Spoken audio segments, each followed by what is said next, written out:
দর্শক আসসালামু আলাইকুম। আমি এই মুহূর্তে আছি ঢাকার কমলাপুর রেল স্টেশনে এবং সেখান থেকে আপনাদেরকে সরাসরি সংযুক্ত করেছি realnews24.com এর অফিসিয়াল ফেসবুক পেজের মাধ্যমে এবং যেখান থেকে আপনাদেরকে আমি দেখানোর চেষ্টা করছি কমলাপুর রেল স্টেশনের যে বর্তমান চিত্র সেটি দেখছেন যে যেখানে আসলে যে যাত্রীদের আসলে আজকে যে সাপ্তাহিক যে শেষ দিন সে উপলক্ষে যাত্রীদের যে ভিড় যেটি আসলে প্রতিনিয়তই লক্ষ্য করা যায় যে সপ্তাহের শেষ দিনে যাত্রীদের যে প্রচণ্ড একটি চাপ থাকে আসলে সেটি উল্লেখযোগ্য পরিমাণ এবং সেই দৃশ্যটি প্রিয় দর্শক আমরা আপনাদেরকে রেল নিউজের মাধ্যমে ঠিক দেখানোর চেষ্টা করছি। আপনাদের কেমন লাগছে অবশ্যই আমাদেরকে কমেন্ট করে জানাবেন প্রিয় দর্শক। এবং প্রিয় দর্শক আপনাদেরকে আমি এখন জানাবো যে ঢাকা থেকে ছেড়ে যাওয়া ট্রেনের সময়সূচি লাইভ আপডেট এবং জানিয়ে দেবো আসলে অগ্রিম টিকিট যে বিক্রয় শুরু হবে পবিত্র ঈদুল আজহা উপলক্ষে 13ই মে থেকে সেটি সম্পর্কে আদ্যপন্ত আপনাদেরকে জানিয়ে দেবো। তার আগে আপনাদেরকে একটু জানিয়ে দিচ্ছি ঢাকা থেকে ট্রেন চলার সময়সূচি লাইভ আপডেট। সঙ্গে থাকুন রেল নিউজের। প্রিয় দর্শক দেখছেন যে যমুনা এক্সপ্রেস যেটি এখন 6 নম্বর প্ল্যাটফর্মে রয়েছে এবং তারাকান্দির উদ্দেশ্যে 4:45 ছেড়ে যাবে এবং চিলাহাটি এক্সপ্রেস যেটি 5 নম্বর প্ল্যাটফর্ম থেকে চিলাহাটির উদ্দেশ্যে 5টার সময় ছেড়ে যাওয়ার কথা রয়েছে এবং নারায়ণগঞ্জ কমিউটার যেটি নারায়ণগঞ্জের উদ্দেশ্যে 5:05 ছেড়ে যাওয়ার কথা রয়েছে এবং আমরা দেখতে পাচ্ছি যে তুরাগ কমিউটার যেটি 2 নম্বর প্ল্যাটফর্ম থেকে জয়দেবপুরের উদ্দেশ্যে 5:20 ছেড়ে যাওয়ার কথা রয়েছে এবং তিতাস কমিউটার যেটি 7 নম্বর প্ল্যাটফর্ম থেকে আখাউড়ার উদ্দেশ্যে 5:45 ছেড়ে যাওয়ার কথা রয়েছে এবং ব্রহ্মপুত্র এক্সপ্রেস যেটি দেওয়ানগঞ্জের উদ্দেশ্যে 6:15 ছেড়ে যাওয়ার কথা রয়েছে এবং নরসিংদী কমিউটার যেটি ভৈরবের উদ্দেশ্যে 6:30 ছেড়ে যাওয়ার কথা রয়েছে।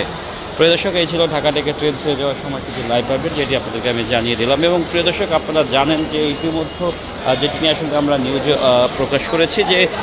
13ই মে থেকে যে ঈদ যাত্রার জন্য অগ্রিম টিকিটে যেটি বিক্রয় শুরু হবে এবং যেটি সিদ্ধান্ত নিয়েছে রেল প্রতিমন্ত্রী সহ রেলের সচিব জনাব ফাহিমুল ইসলাম এবং রেলের ডিজি সহকারী সকল ঊর্ধ্বতন কর্মকর্তারা আসলে এই বিষয়ে একটি যে তাদের আলোচনা সভা হয় যাতে যাত্রীদের যাত্রা নির্বিঘ্ন হয় এবং এই আসন্ন পবিত্র ঈদুল আজহা উপলক্ষে স্পেশাল 5 জোড়া ট্রেন সংযুক্ত করা হচ্ছে এবং তার পাশাপাশি আসলে যেহেতু পবিত্র ঈদুল আজহা যেখানে যে গরু এবং গবাদি পশু দিয়ে আসলে যে ঈদের জন্য যে কোরবানি দেওয়া হয় যার জন্য ঢাকাতে বিপুল পরিমাণ গবাদি পশুর প্রয়োজন হয় সেই উদ্দেশ্যকে লক্ষ্য রেখে এবং যাতে সকল ব্যবসায়ীরা এবং এখানকার যারা ঢাকার অধিবাসীরা আছে খুব সহজেই আসলে তারা গরুটি কিনতে পারেন কম মূল্যে সেজন্য স্পেশাল 5 জোড়া ট্রেন অ্যারেঞ্জ করা হয়েছে যেটি আসলে দেওয়ানগঞ্জ থেকে 2টি ক্যাটল ট্রেন ঢাকার তেজগাঁ রেল স্টেশনে চলে আসবে এবং আরেকটি যে ইসলামপুর রয়েছে যেটি আসলে সেটিও আসলে ইসলামপুর জামালপুরের পাশে যে ইসলামপুর সেখানকার যে স্টেশন থেকে আরও একটি ক্যাটল ট্রেন আসলে চলাচল করবে যেটি ঢাকার তেজগাঁ হবে যেটির ডিপ্রেচার হবে এবং যেটি নামবে ঢাকার তেজগাঁ রেল স্টেশনে এবং এই স্পেশাল 3 জোড়া ক্যাটল ট্রেন চালু করছে বাংলাদেশ রেলওয়ে কর্তৃপক্ষ যেটি আসলে প্রতি বছরই চালু করে থাকেন প্রিয় দর্শক। এবং প্রিয় দর্শক আপনারা আরও জানবেন যে ঈদ যাত্রাকে নির্বিঘ্ন করতে যেখানে চালু করা হচ্ছে স্পেশালি আরও 5 জোড়া ট্রেন চালু করা হচ্ছে যার মাধ্যমে যাতে যাত্রীদের কোনো ধরনের ঈদ যাত্রাতে বিঘ্ন না ঘটে সেই জন্যই আসলে সেই লক্ষ্যকে সামনে রেখেই এই অগ্রিম টিকিট যে বিক্রয়ের কার্যক্রমটি চালু করা হচ্ছে প্রিয় দর্শক। এবং প্রিয় দর্শক আমি এই মুহূর্তে আপনাদেরকে আমি যে 6 নম্বর প্ল্যাটফর্ম নিয়ে এসেছি এবং 6 নম্বর প্ল্যাটফর্ম থেকে যে 5 নম্বর 6 নম্বর যে প্ল্যাটফর্মে যে দৃশ্য সেটি আমি দেখানোর চেষ্টা করছি প্রিয় দর্শক। ঠিক যেমনটি দেখছেন যেখানে আসলে হাজার হাজার যে যাত্রীদের একটি চাপ রয়েছে সেই দৃশ্যটা একটু চোখে পড়ার মতো এবং সেটি আমি আপনাদেরকে দেখানোর চেষ্টা করছি প্রিয় দর্শক। যাতে শিডিউল বিপর্যয় না ঘটে সেজন্য আরও বেশ কিছু স্পেশাল যে লোকোমোটিভ যে ইঞ্জিন রয়েছে সেটির ইঞ্জিনও নিয়ে আসা হবে বিভিন্ন জায়গা থেকে ঢাকা থেকে আসলে নিয়ে আসা হবে যাতে যাত্রীদের ঈদ যাত্রা নির্বিঘ্ন হয় এবং স্পেশালি আইন শৃঙ্খলা রক্ষার যে পরিবেশ থাকবে সেটি আসলে যথেষ্ট পরিমাণ যে উন্নতি করা হবে যাতে কোনো ধরনের কোনো অনাকাঙ্ক্ষিত ঘটনা না ঘটে সেই উপলক্ষে যেখানে আইন শৃঙ্খলা রক্ষাকারী বাহিনী বিশেষ করে যে বিজিবি অতিরিক্ত আনসার সদস্য মোতায়েন সহ আর্মি এবং র্যাব স্পেশাল স্কোয়াড বাহিনী সহ পুলিশের বিশেষ বাহিনীরা সার্বক্ষণিক থাকবে এবং যেখানে অলওয়েজ রয়েছে যে জিআরপি পুলিশ সদস্যের পাশাপাশি যেখানে আমরা দেখতে পাই যে রেলওয়ে নিরাপত্তা বাহিনীরাও রয়েছে, যারা সার্বক্ষণিক আসলে রেলের যাত্রীদের যে নিরাপত্তার জন্য তারা সার্বক্ষণিক সময় দিয়ে থাকে। প্রিয় দর্শক, এবং আমি আপনাদেরকে ঠিক দেখানোর চেষ্টা করছি কমলাপুর স্টেশনের ঠিক একেবারে যে ভিতরকার যে দৃশ্য, যেখানে আসলে দেখতে পাচ্ছেন যে হাজার হাজার যে যাত্রীরা মাত্র আসলে তারা যে ট্রেন থেকে নামলেন এবং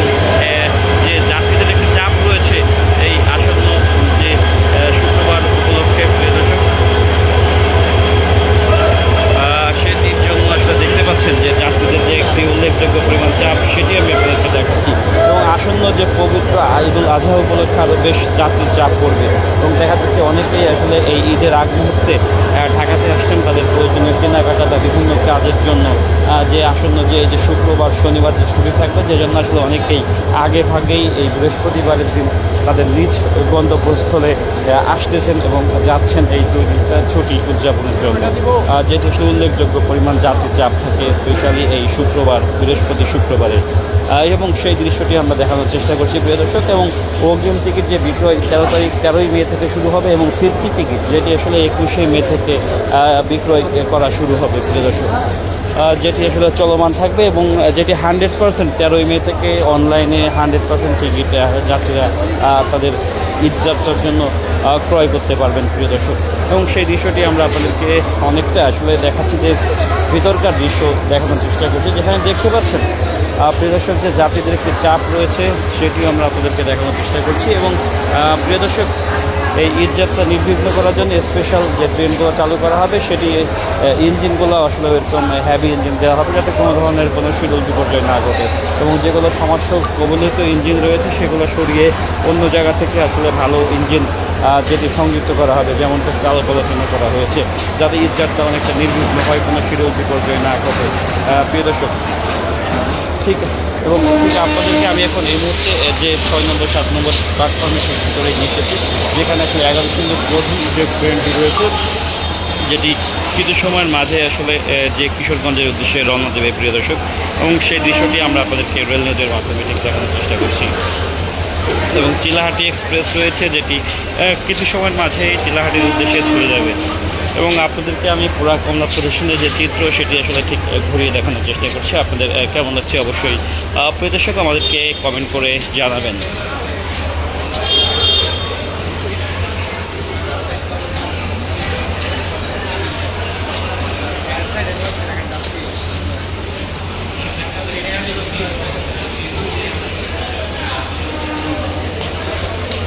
প্রিয় দর্শক, আসলে ট্রেন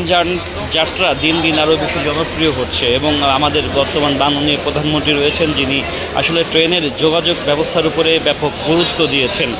কেননা দেখা গিয়েছে যে প্রতিটি উন্নত বিশ্বে তাদের যোগাযোগের অন্যতম মাধ্যম হচ্ছে এই রেলপথ এবং রেল লাইনেই তারা আসলে এবং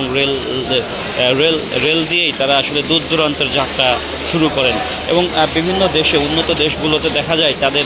উন্নতির পিছনে অন্যতম মেইন কারণ হচ্ছে যে মেইন যে ইম্পর্টেন্স যে দিক থাকে সেটি হচ্ছে এই কমিউনিকেশন বা যোগাযোগ। এই যোগাযোগ ব্যবস্থা যে দেশের যত বেশি চমৎকার এবং খুবই স্বল্প টাইমে বিভিন্ন জায়গায় যাতায়াত করা হয়, সেই দেশ তত বেশি উন্নত। ঠিক সেরকম একটি আসলে যে প্ল্যান আমাদের বাংলাদেশে চালু করতে যাচ্ছেন আমাদের মাননীয় প্রধানমন্ত্রী জনাব তারেক রহমান, সেই লক্ষ্যেই আসলে তিনি যতটা গুরুত্ব দিয়েছেন রেলপথ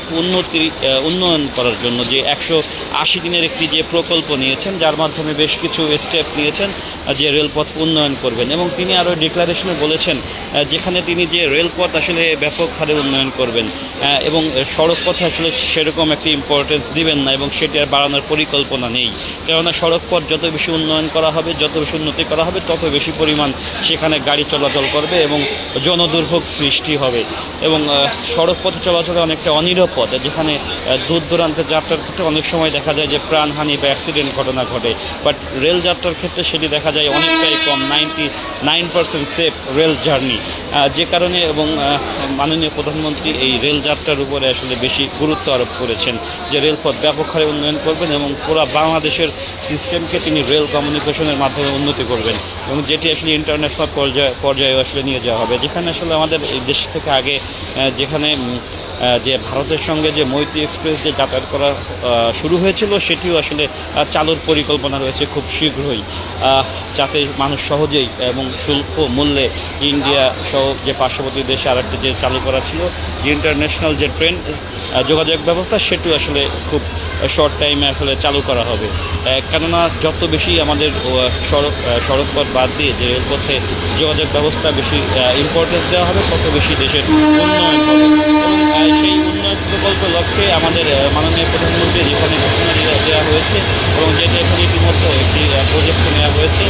ঢাকা থেকে যে গোপালগঞ্জ একটি কমিউটার ট্রেন চালুর পদক্ষেপ নিয়েছে, যার মাধ্যমে দক্ষিণবঙ্গের সাথে যে কমিউটার ট্রেন দক্ষিণবঙ্গের মানুষ তারা খুব স্বল্প সময় আসলে পদ্মা সেতুর উপর দিয়ে এই রেলপথ চালু করা হবে। স্বল্প সময়ের মধ্যে ঢাকাতে এসে তাদের ঘন্টা শেষ করে তারা আবার নিজ এলাকায় ব্যাক করতে পারবেন, যার কারণে আসলে এরকম করলে এই ব্যবস্থাটি করলে দেখা যাবে ঢাকার উপরে অনেকটাই চাপ কমবে এবং চাপ কমানোর জন্য আসলে এই উন্নয়ন প্রকল্পগুলো নেওয়া হয়েছে যে রেলের যোগাযোগ ব্যবস্থার উপরে। যদিও রেল যোগাযোগ ব্যবস্থা আসলে এটা অনেক ভর্তুকিমূলক ব্যবস্থা এবং একটি পরিসংখ্যানে দেখা গিয়েছে যেখানে 100 টাকা ইনকাম করতে 209 টাকা একটি যাত্রীর পেছনে খরচ করে ইনকাম হয় 100 টাকা, 109 টাকাটা এখানে ড্যামারেজ দেওয়া লাগে। আসলে প্রতিটা দেশ এই ড্যামারেজের যে টাকাটা দেওয়া হয় যাত্রী পরিষেবার সেটি তারা পণ্য পরিবহন বলতে রেলে পণ্য পরিবহনের মাধ্যমে যে ইনকাম হয় সেই ইনকাম দিয়ে তারা ভর্তুকি দেয়, তারপর তাদের লাভ থাকে। বাট বিগত 15 বছর যে আমরা দেখেছি যে আওয়ামী সরকার যে ক্ষমতায় থাকাকালীন সময়ে আসলে এই উন্নয়ন প্রকল্প নেওয়া হয়েছে, রেলের অনেক উন্নয়ন করা হয়েছে, বাট সেখানে ক্রমশই কোনো কমার্শিয়ালি বাট কোনো লাভ হয়নি, যার জন্য আসলে এই দুর্দশা। যেখানে বিভিন্ন লোকোমোটিভ ইঞ্জিন কেনা হয়েছে বাট সেগুলো বিকল, সেটি আসলে চালানো সম্ভব হচ্ছে না, যে কারণে বেশ কিছু লোকোমোটিভ ইঞ্জিন এবং ইতিমধ্যে 200টা ক্যারেজ অর্ডার করা হয়েছে ইন্ডিয়াতে, যেটি খুব শীঘ্রই বাংলাদেশে এসে যুক্ত হবে এবং যুক্ত হলে এই পণ্য পরিবহন খাত অনেকটা উন্নতি হবে এবং রেল পরিষেবার অনেক উন্নতি হবে এবং শীঘ্র বিপর্যয় কমে আসবে এবং বেশি পরিমাণ কোচ পরিচালনা করা হবে এবং যার মাধ্যমে যাত্রীরা খুব সহজেই যাতায়াত করতে পারবে এবং পণ্য পরিবহনের ক্ষেত্রে লোকোমোটিভ ইঞ্জিন স্বল্পতার কারণে আসলে পণ্য পরিবহন করা সম্ভব হচ্ছে না। লোকোমোটিভ ইঞ্জিন আনলে পণ্য পরিবহন হবে, যার মাধ্যমে আসলে যে টাকা ইনকাম হবে সেই টাকা দিয়ে আসলে ভর্তুকি হিসেবে যাত্রীদের এই যাত্রী সেবা দেওয়া সম্ভব হবে, বেশি বেশি করে ট্রেন চালনা করা হবে। প্রিয় দর্শক এই ছিল সর্বশেষ এবং প্রিয় দর্শক আপনাদেরকে বাপ্পি খায়া ভায়া দেখতে চেয়েছেন বোর্ড সময়সূচির আপডেট, আমি সেটি আরও একবার জানিয়ে দেওয়ার চেষ্টা করব। সঙ্গে থাকুন RailNews24.com এবং পেতে থাকুন সকল ধরনের আপডেট নিউজ ইনফরমেশন।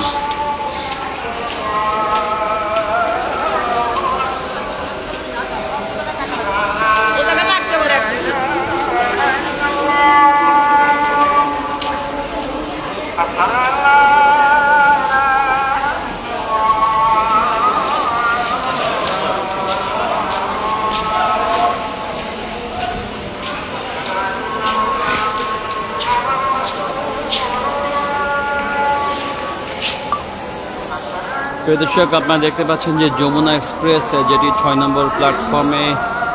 থেকে তারাকান্দির উদ্দেশ্যে 4:45 ছেড়ে যাওয়ার কথা রয়েছে এবং চিলাহাটি এক্সপ্রেস যেটি 5 নম্বর প্ল্যাটফর্ম থেকে চিলাহাটির উদ্দেশ্যে 5টার সময় ছেড়ে যাওয়ার কথা রয়েছে এবং আমরা দেখতে পাচ্ছি নারায়ণগঞ্জ কমিউটার এখনও কোনো প্ল্যাটফর্মে দেওয়া হয়নি, যেটি ছেড়ে যাওয়ার কথা ছিল 5:05 এবং তুরাগ কমিউটার যেটি 2 নম্বর প্ল্যাটফর্ম থেকে জয়দেবপুরের উদ্দেশ্যে 5:20 ছেড়ে যাওয়ার কথা রয়েছে এবং তিতাস কমিউটার যেটি 7 নম্বর প্ল্যাটফর্ম থেকে আখাউড়ার উদ্দেশ্যে 5:45 ছেড়ে যাওয়ার কথা রয়েছে এবং ব্রহ্মপুত্র এক্সপ্রেস যেটি দেওয়ানগঞ্জের উদ্দেশ্যে 6:15 এবং নরসিংদী কমিউটার ভৈরবের উদ্দেশ্যে 6:23 ছেড়ে যাওয়ার কথা রয়েছে। প্রিয় দর্শক এই ছিল ঢাকা থেকে ছেড়ে যাওয়ার সময় সূচির লাইভ আপডেট। প্রিয় দর্শক যে যেখান থেকে দেখছেন ভালো থাকবেন, সুস্থ থাকবেন, আসসালামু আলাইকুম। বাপ্পি খেয়া ভাই আপনাকে অসংখ্য ধন্যবাদ রেল নিউজের সঙ্গে থাকার জন্য। সকল ধরনের আপডেট নিউজ পেতে যুক্ত থাকুন RailNews24.com এর সঙ্গে। আসসালামু আলাইকুম।